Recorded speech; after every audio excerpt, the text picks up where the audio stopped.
Santapan Harian Minggu 6 April 2025.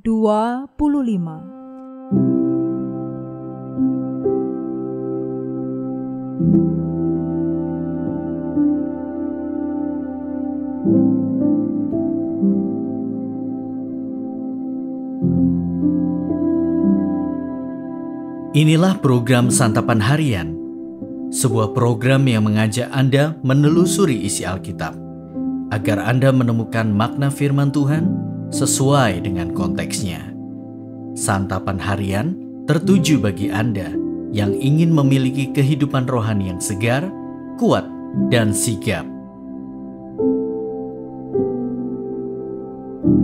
Hari ini kita akan membaca Imamat pasal 24 ayat 10 hingga ayatnya yang ke-23. Namun sebelumnya, mari kita berdoa. Kami merindukan sabda-Mu, kami rindu mendengar firman-Mu, dan kami siap menerima segala titah-titah-Mu. Di dalam nama-Mu, Kristus Yesus, kami berdoa. Amin.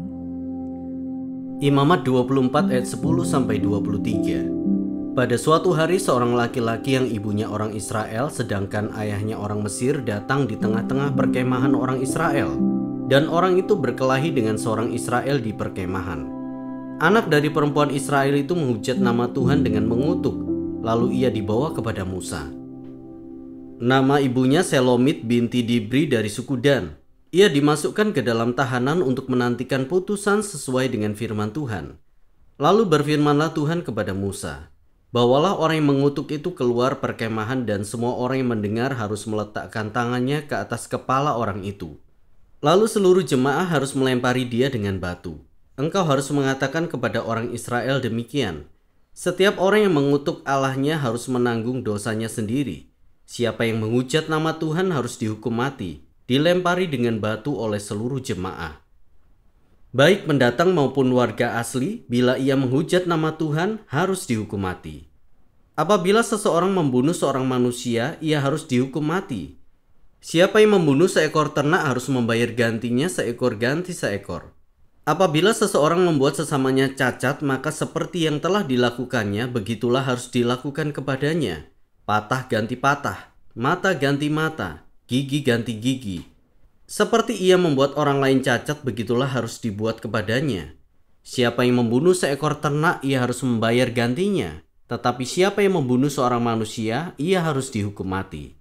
Satu hukum berlaku bagi kamu, baik bagi pendatang maupun warga asli, sebab akulah Tuhan Allahmu." Demikianlah Musa menyampaikan firman itu kepada orang Israel, lalu orang yang mengutuk itu dibawa keluar perkemahan dan dilempari dengan batu. Orang Israel melakukan seperti yang diperintahkan Tuhan kepada Musa.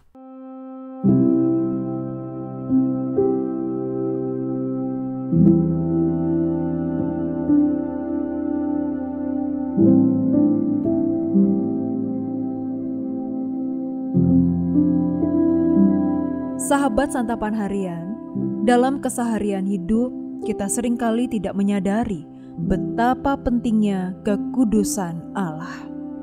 Apakah perilaku kita sudah mencerminkan kekudusan Allah yang kita sembah? Apakah kita mempertimbangkan kekudusan Allah dalam hidup kita? Nas kita hari ini menunjukkan kekudusan Allah adalah yang paling penting. Seorang anak dari perempuan Israel menghujat nama Tuhan dengan mengutuk, dan ia dibawa kepada Musa. Tuhan berfirman kepada Musa bahwa orang itu harus dibawa keluar perkemahan, dan semua orang yang mendengar harus meletakkan tangannya ke atas kepala orang itu. Lalu seluruh umat harus melempari dia dengan batu. Setiap orang yang mengutuk Allah harus menanggung dosanya sendiri, dan siapa yang menghujat nama Tuhan harus dihukum mati. Perkemahan Israel adalah kudus, karena Allah bersemayam di antara umat.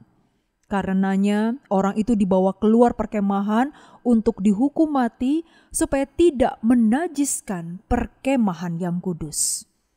Ketika kita membaca hukuman seperti ini, kita mungkin merasa Allah menghukum terlalu berat.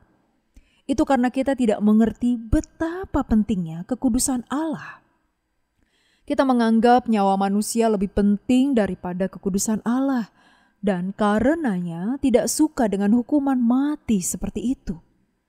Bagaimanapun juga kita harus memahami, walau nyawa manusia berharga di mata Allah, tetapi nilainya tidak dapat dibandingkan dengan kekudusan Allah. Musa dan Harun dihukum tidak boleh masuk ke Kanaan karena tidak menghormati kekudusan Allah di depan orang Israel. Permohonan pertama yang diajarkan oleh Yesus dalam doa Bapa kami adalah supaya nama Bapa dikuduskan.